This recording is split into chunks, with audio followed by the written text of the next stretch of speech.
Rob? Hello everybody, welcome to Rob's Rogues. Alright, we're continuing on here with my Farewell Mattel series of reviews. And today we're taking a look at the Signature Collection Ocean Master. And the next two reviews that you're going to see, I believe I said in a little intro here, are also given to me by one Chapman Films. So again, thank you, brother, very much.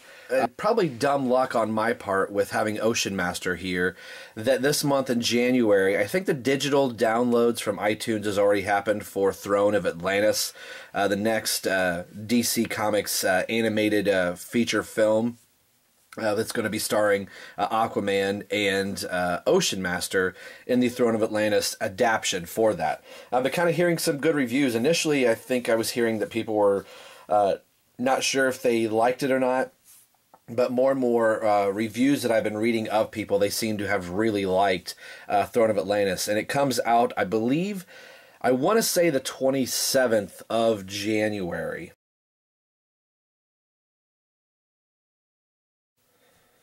I did a quick little pause of the camera, and yes, I am right. It is the 27th of January that you can buy this on Blu-ray or DVD, and I'll be picking up the Blu-ray version of this, as I have been picking up a lot of the DVD and Blu-ray releases, and I really want to see the bonus footage and things like that. So let's take a look at the package here. Now we got some rambling out of the way. Again, Chapman Films, thank you very much for this guy. This is going to be fun. The next set of reviews here, and I believe it's 6 or 7 if I counted right, will be DC Universe classics or classic style of figures, all made by Mattel. So if you've kind of been longing to see some Mattel figures again, you're in luck, because I have a few here to review. Some of the very last Mattel figure released, and then one of the very first Mattel figures in the DC Universe classic style ever released, and I have them on both ends. So anyway, the Signature Collection box is pretty standard all the way through. Did come with the white mailer box, but Chapman did not send me those, as there was really no need to do that. There's the side panel art, which I think the side panel art looks a lot better than the over Stingray face here, and the very, very Elvis, hey, hi, Kala, or the Joey Buttafuoco, hey, I don't know. I don't know why I said Buttafuoco. But here is the back of the box. We have Ocean Master, real name is Orm, and they left out his last name as it kind of changed between Curry and Maurice, or Marceus, I think, if I'm even saying that. I'm probably totally butchering his last name, but maybe that's why they left it off the back of the box, as depending if it's post-crisis, pre-crisis, New 52, it kind of changed here or there. Let's take a look at the read-up here. Sibling rivalries are never easy, especially when the sibling in question is a founding member of the Justice League. Throughout his career, Ocean Master's deepest desire has been to steal the throne of Atlantis from his half-brother, Aquaman. Although this is never-ending struggle has taken a toll on Ocean Master's sanity, he eventually succeeded in capturing a number of Atlantean outcroppings. Unfortunately, the powerful trident that enabled this feat came at a heavy price tag: his soul. All right, that is the box. Let's take a better look at the Signature Collection Ocean Master, and it'll be fun to revisit some Mattel figures once again. We will be right back. Under the sea. I don't know why Little Mermaid keeps popping into my head, but he looks like he could be a Little Mermaid character. I don't know. I apologize for that. Here is Ocean Master out of package. The Signature Collection, there were a few figures in the Signature Collection that I was really kind of wanting, and I have managed to pick up a few of them. There are still one or two other ones that I would like to try and track down, but at this point, sometimes they're selling for crazy expensive on eBay, and I know they were kind of expensive to begin with, and then the prices kind of dropped here or there, so I'm thankful for the ones that I have. I still have a little bit of a list that I wouldn't mind picking up a few other figures. If I happen to run across them, maybe, but For the most part, these figures that you're seeing right now in the next few set of reviews are probably going to be the last of my Mattel figures that I pick up. But, you know, as they say never. Let's take a better look at Ocean Master here. He is a really decent figure. Let me get some better lighting down here on him as we can get there. There we go. There's not a lot as far as painting going on. He's just basically in this blue bodysuit here.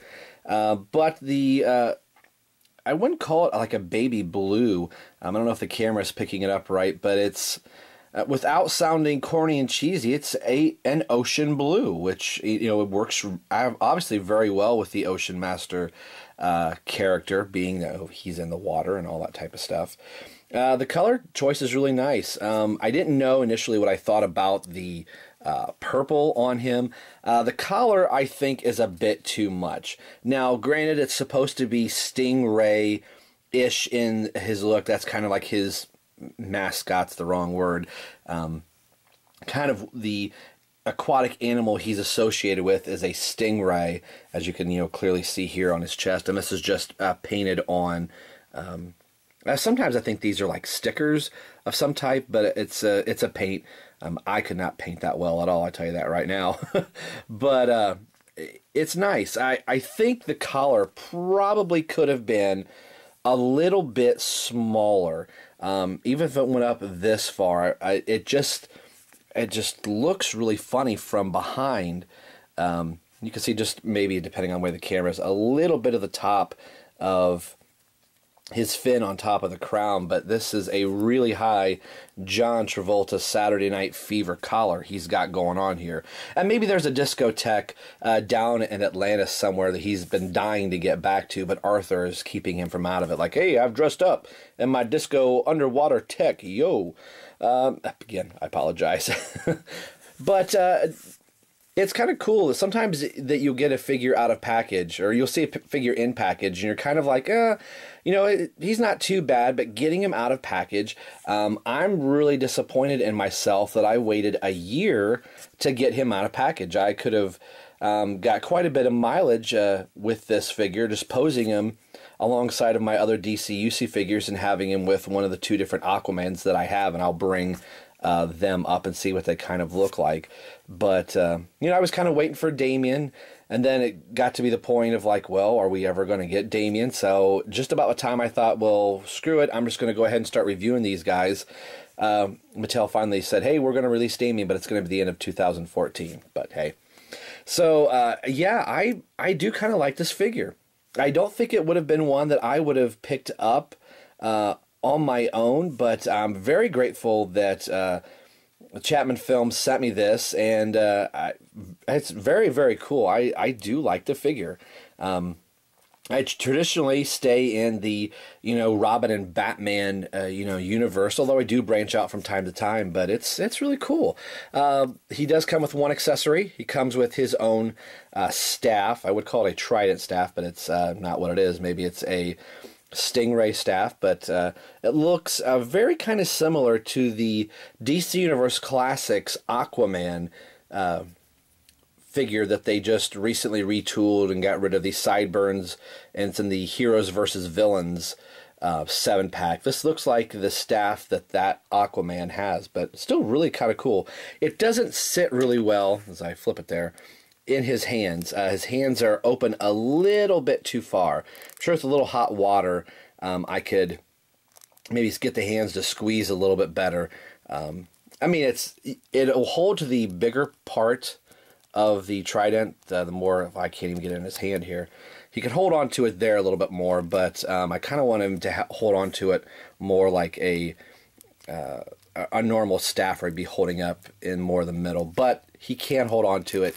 You could do the old trick where you have it down on the table and it could kind of rest there, but that doesn't even really do that very well. But a cool accessory to have. And some of the Signature series don't come with any accessories at all, but then again, some figures you're kind of wondering, well, what accessories they're going to put him with. Let's take a look at the articulation here. The head is on the standard DC Universe Classics ball joint. He does look up. I thought his collar was going to get in the way. He can look up really well. Again, this is one of those things that I commented on the Damien figure.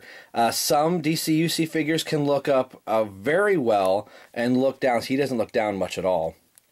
But he's got more head range motion than Damien could ever dream to have. It's a crapshoot with Mattel. Some are going to have better articulation than others when all of the figures are basically sharing a lot of the same parts, so it makes me wonder, why don't they have the same articulation? Anyway, arms do go all the way around, or would go all the way around. The cape is pegged in the back here like they all traditionally are.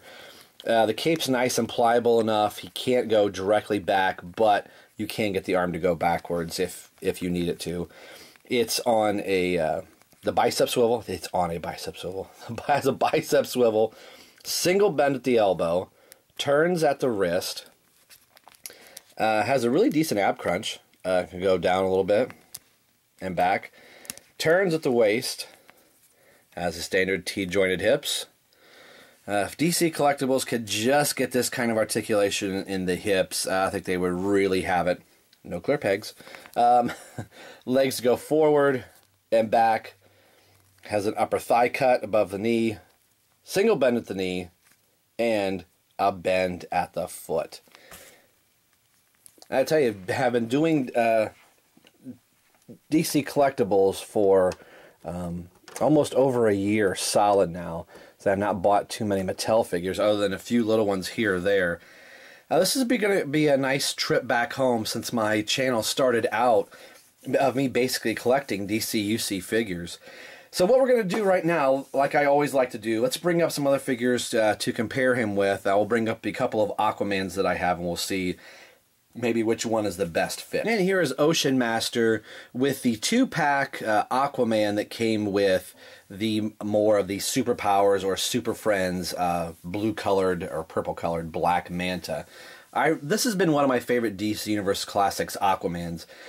As I was trying to decide, which Aquaman I wanted to get before they released the Justice League Unleashed Aquaman, I was really kind of trying to pick which one that I wanted. I didn't want to go buying every single Aquaman, but this brightly colored gold on Aquaman really stands out and is kind of one of my favorite DC UC figures. I just like the bright, vibrant colors of him, and he looks really good next to Ocean Master, with Ocean Master having these brightly gold-colored fins and gauntlets up on his mask and hands here. So these two might be really good to pair off, but I do have one more Aquaman to show you. And like I said, here's the Justice League Unlimited Aquaman that was kind of one of the first offerings coming out of the DC-UC line, is kind of like a last-ditch effort to see if Mattel was still going to continue to be making figures. Now, a lot of people don't like this Aquaman. I still really kind of do, and I was really kind of torn between which of the two Aquaman that I like. I think the brightly gold 2-pack version of Aquaman is still a little bit better, but some people just did not like this Aquaman. I thought he was a decently sculpted and a well put together figure. But I think he works well with Ocean Master here. Probably not the best as far as paint schemes go. I try to do more aesthetic matchings with them rather than trying to be comic book, accurate or whatever. As these are two different universes, blah, blah, blah. But if you happen to have this one, I think he would work easily with your collection. And I thought I would bring up Calderon, Aqualad himself from the Young Justice line, that I still consider part of the DC Universe Classics line. It's the same thing, just part of the Young Justice. I think he works really good. I've got these three right here I have on the Aqualad display diorama. And I think Ocean Master would work very well with that diorama also. We could have, father and son battling and brother to brother battling on that same diorama, and it would work really good. So it's kind of cool to have my Atlanteans together. I finally have completed all the Atlanteans that were made by DC Universe Classics Mattel. So I'm real happy to have Ocean Master as part of my collection now. Final thoughts here on Ocean Master. I am pleasantly surprised with him. Again, I don't think he would have been somebody I would have initially bought. It would have probably been a pass, but I think that's kind of the cool thing about some of these action figures, that you'll buy it and go, oh, I got it for a decent price, or maybe it was gifted to you by somebody, and then once you get to start to play with it and you start moving it around, you get it out of package, you start realizing this is actually a really pretty good figure. Again, I think the collar is a little bit too much, or maybe a lot bit too much. Could have been much smaller, but I think it was supposed to go with the stingray motif that Ocean Master is kind of running with. But that being said, it's still a lot better than the Shazam hood. That's all I have to say. But thank you, Chapman Films, for this surprisingly wonderful figure to add to my collection. He's probably going to have to be a back rower in my collection, and not because he's less important. His collar is so big, he's going to block those figures that are behind him. So thank you very much for this, Chapman. It means the world to me to have him in my collection, that this was once part of yours. So today we've been taking a look at the DC Comics Mattel Signature Collection, the Ocean Master himself. And as always, this is Rob for Rob's Rogues, signing off saying we will see you guys next time.